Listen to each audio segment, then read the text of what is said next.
suwuh arep data tutana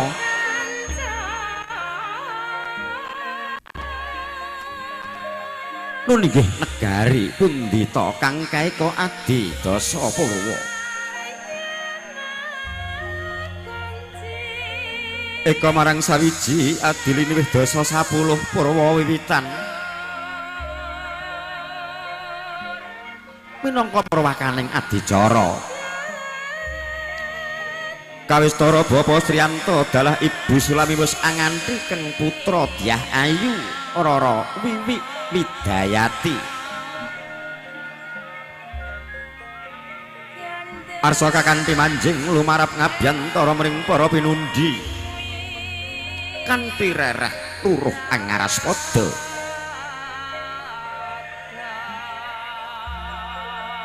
dasara wanudya kang ayu rupane tur karengga ing busana hambek ngumala arum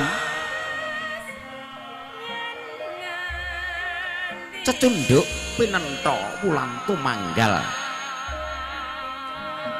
pepes hawarna Kresna ireng meles anjenges pantes mila sang Dyah Ayu pindha sekaring kedaton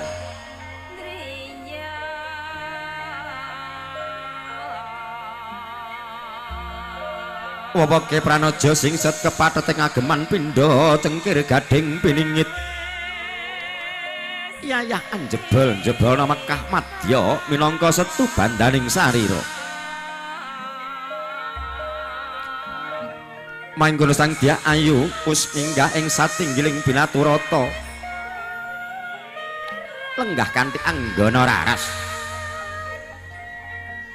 sinambi hangrantu tilaksana adicara kang ngurus rinantam daya-daya sang Suba Manggala dalah satriya sakembaran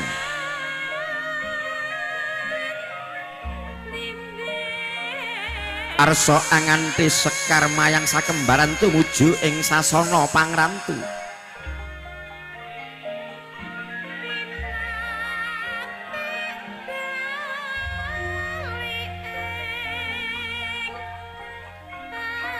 monggo Bapak Haji nganti satriya sakembaran ngampil sekar mayang sakembaran tumuju ing sasana wiwaha kalajengaken samangke adicara panggihipun penganten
Padang Handrawang sumilak piyak katon hangilak-ilak marga agung kang tumuju ing sasana pahargyan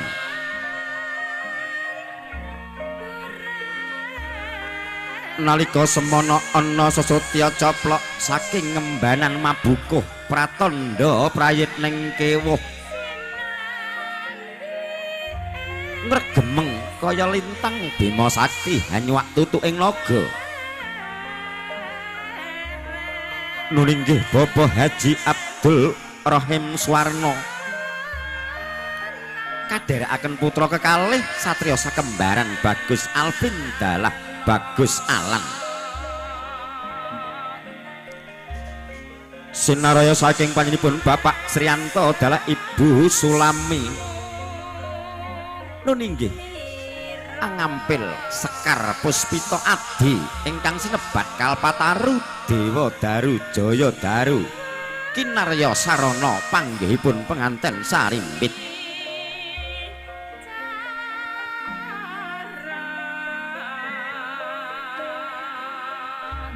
arep sidhem premanem tan ana walang salisik gegodhengan kang obah angin datan lumampah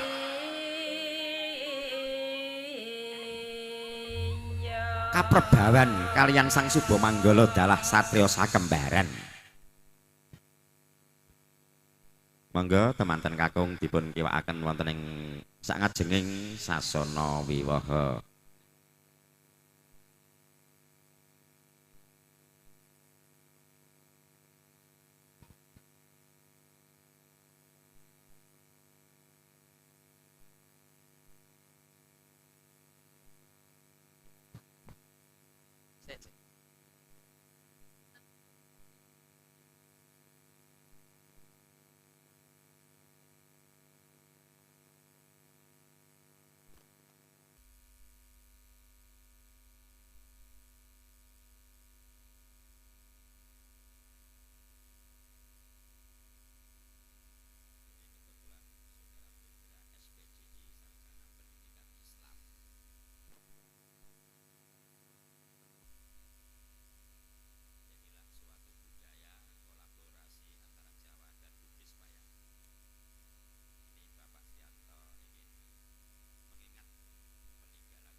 Pak Sriyanto temantenipun putri keng putra kakanthi mandhap saking sasana pinajang.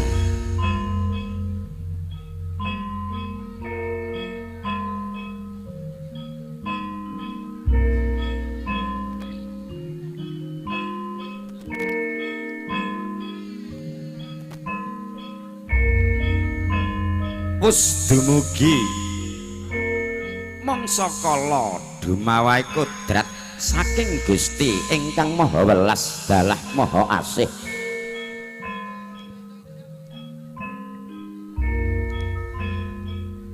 Nalika semana ana titahing Gusti ingkang asipat priya sesilih Bagus Hendra SPDI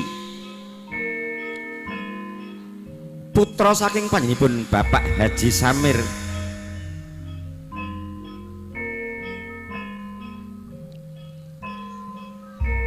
kang wis tinampi tresnanira marang Sang Dyah Ayu Wiwi Widayati sarjana teknik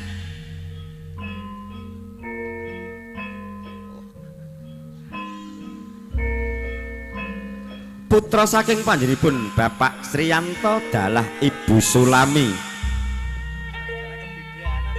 oh nggih sarjana kebidanan.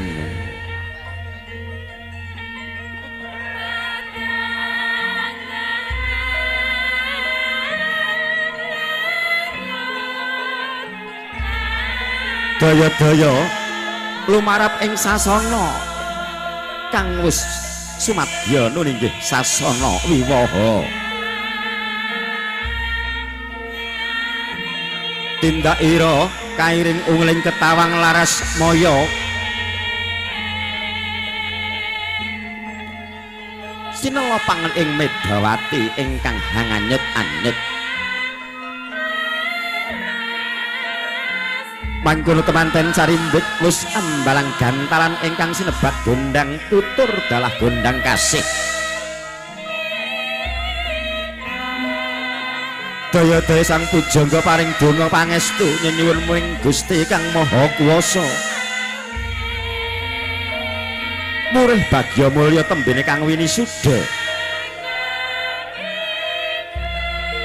Mangya rahayu suka basuki tinebihna saking kara-kara. Cinagetna saking nugrahaning Gusti dadosa keluarga ingkang bagya mulya.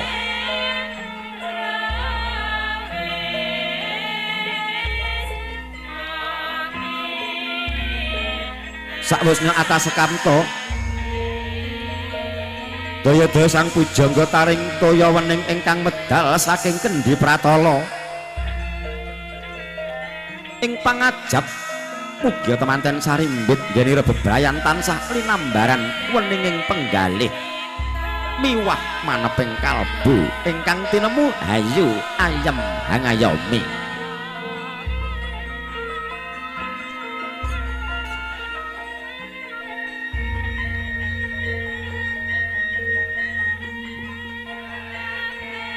Daya-daya sang Dyah Ayu Wiwi Widayanti sarjana kebidanan wis jumengku sumungkem ring garawa tandha bektinira. Kaya-kaya datan pantes ingkang hanuntun dumateng kiblating panembah kejawi sang binagus Hendra.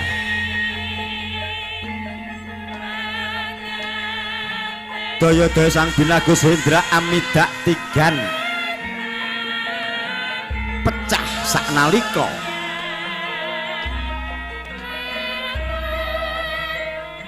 Pecahing tigan ambabar warna seta meang abra. Mugia Gusti enggal paringa momongan ingkang sinebut golek ingkang bisa tata jalma nuninggih awujud putra.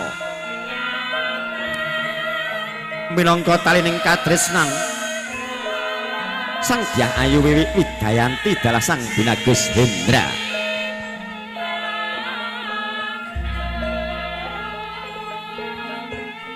Sakwusna amiji samparan ingkang raka daya-daya kakanthi minggah ing satinggiling pasangan linuhur.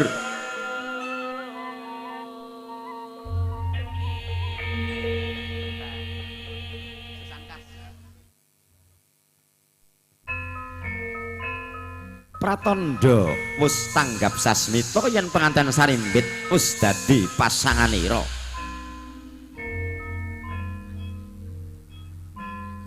Ingkang kaket reket ringgang gula kumepyur pulut datan ginggang sarambut pinara sasra.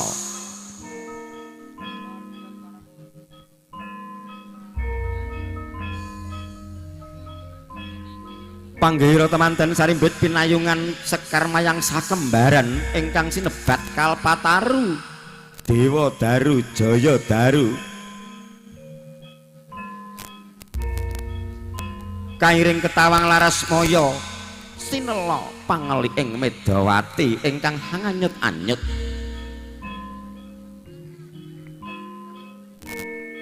Daya-daya pinaringan selindur saking Rama dalah ibunipun penganten sarimbit sigra kakanthi manjing ing sasana rinengga. Kawistara Bapa Sriyanto nggeni Hanganti kang putra sarimbit kawistara saking katebian pindha Hanglaras Maya.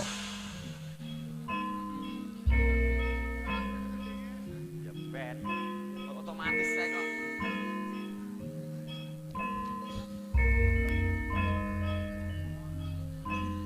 Lon-lonan nggeni Bapa Sriyanto dalah Ibu Sulami. Nggeni anganti temanten sarimbit kanthi kebak ing pangarah-arah.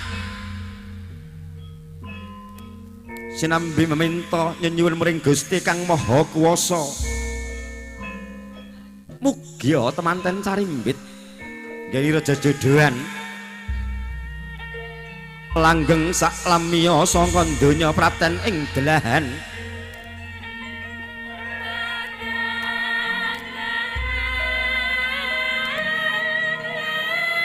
dados keluarga ingkang bagya mulya sangka donya praten ing delahan saha dados keluarga ingkang sakinah mawaddah warahmah.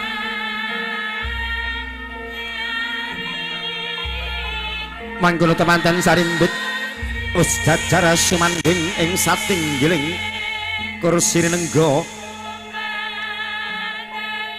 sirna sipating janma pindha Bathara Kamajaya anganti garawanira Dewi Ratih. Mangkono Bapa Sriyanta dalah Ibu Sulami sembada ngentas pitulus teng putra sarimbit sinengkuyung dening para warga gotrah para pinisepuh ingkang sreda hangestreni Daupira yen Cinandra kaya-kaya kajung krukan wukir sari kaluberan segara madu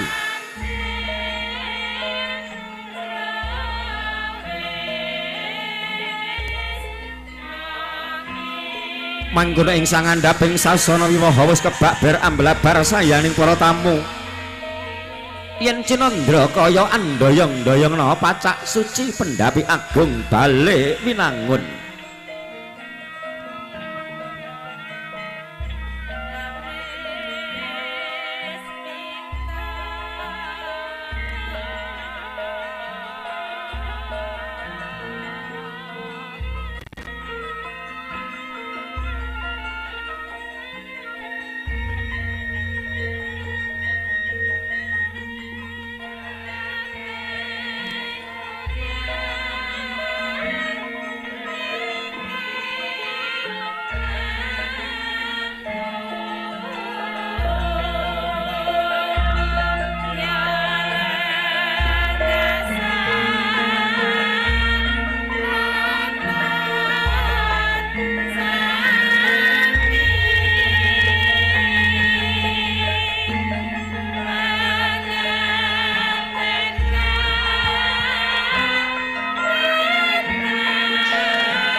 Santai mawon iki campur sarine dobel kok.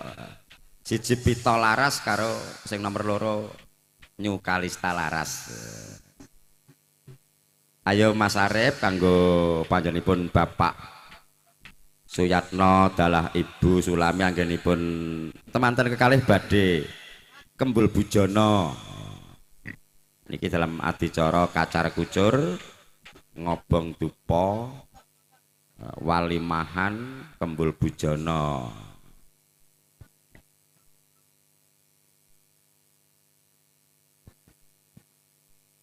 Niki tulung klosanipun Mas Ulis dipun gulung riyen duwite mang lumpuke nek moh wekne Eka apa Mbak Lina.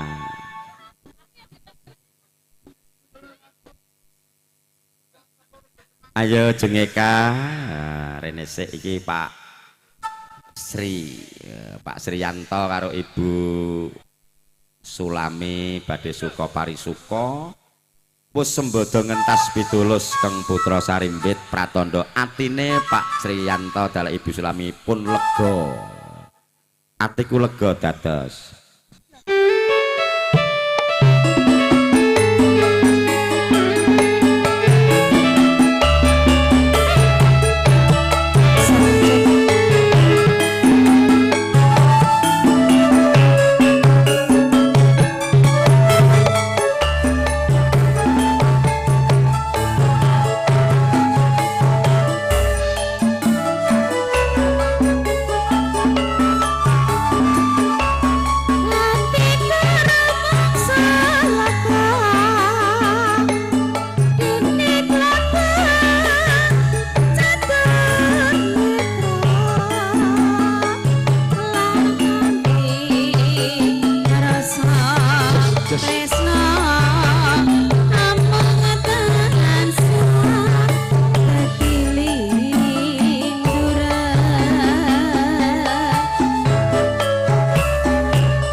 Yo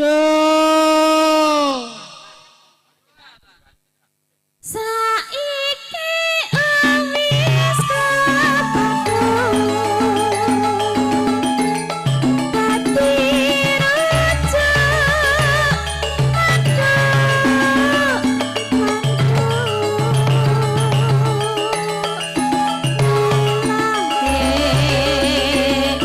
rasa jemo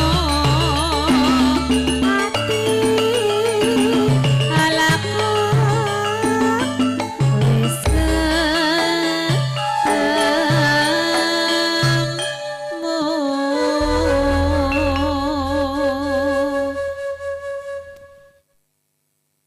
Bapak-bapak, ibu-ibu tamu undangan, terkhusus rombongan mempelai pria yang dari kota Sidrap.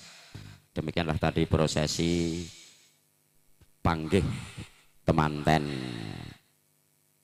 Maka dilanjutkan acara berikutnya yaitu adicara sungkeman. Monggo jeng Eka, jeng Lina adalah Mas Apung, Ibu Pertiwi.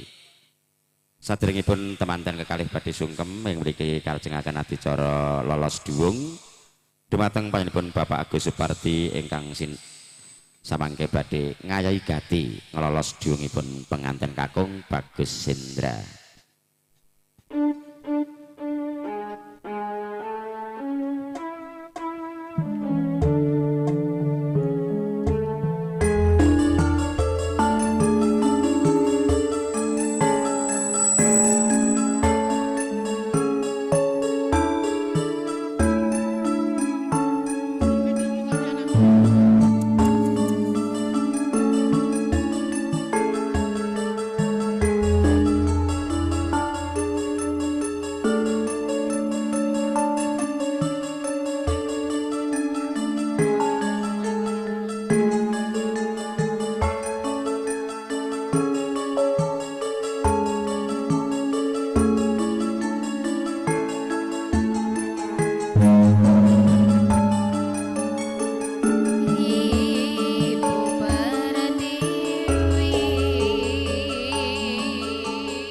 Niat saking palenggahan Sang Manggala Yudha meninggih Bapak Agus Supardi sinarya saking panjenenganipun Bapak Sriyanto dalah Ibu Sulami lekasing sedyahan wong krida lolos diungipun penganten kakung nun Bagus Hendra.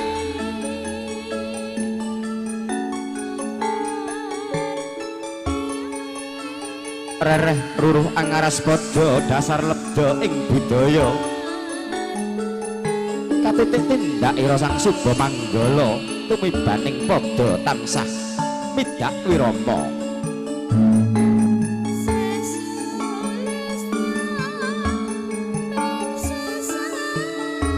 Bos minggah ing satinggiling binaturanta sigra minta indi palilah dumateng ingkang amengku gati Bapak Sriyanto dalah Ibu Sulami.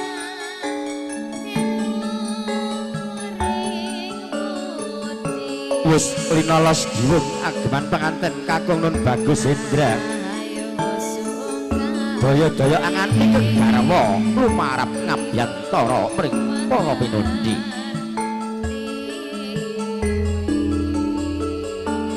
Duh Rama, Ibu bekti kula mugi kunjuk Rama. Kula kang putra kekalih ngaturaken sungkem pangabekti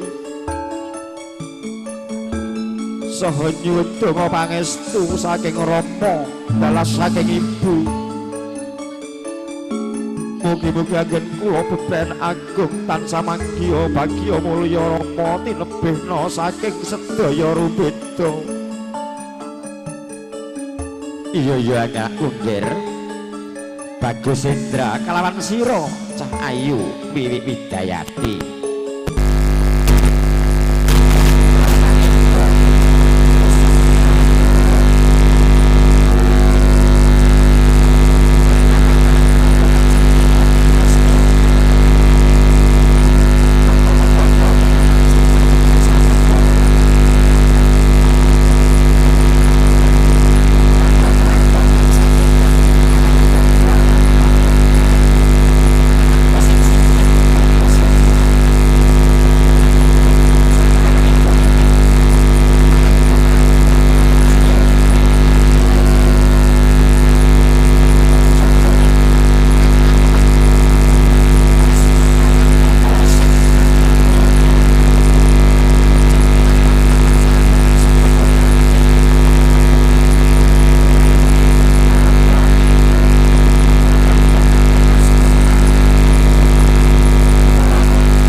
Ya sudah usai prosesi adat Jawa.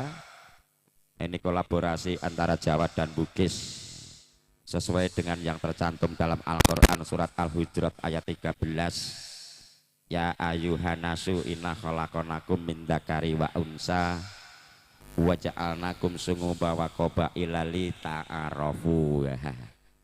Untuk saling kenal mengenal, saling pengertian Pak Bu ya. Berikutnya untuk keluarga besar dari Bapak Haji Samir, keluarga besar mempelai pria, kami mohon foto-foto kepada kedua mempelai. Jadi tidak usah kami panggil satu persatu nanti.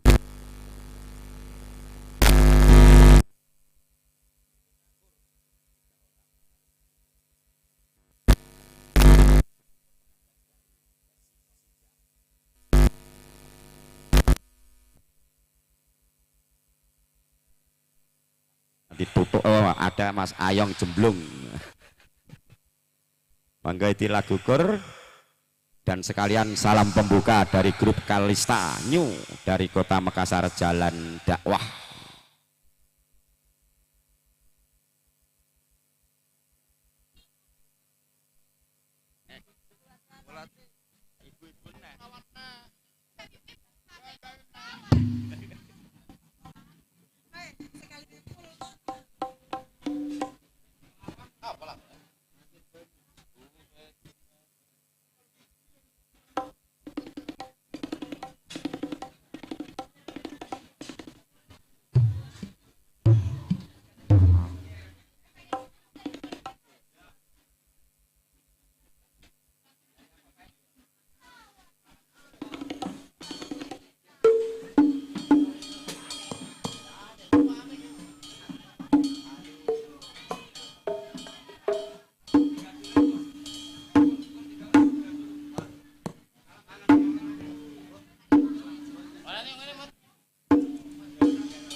Jackson.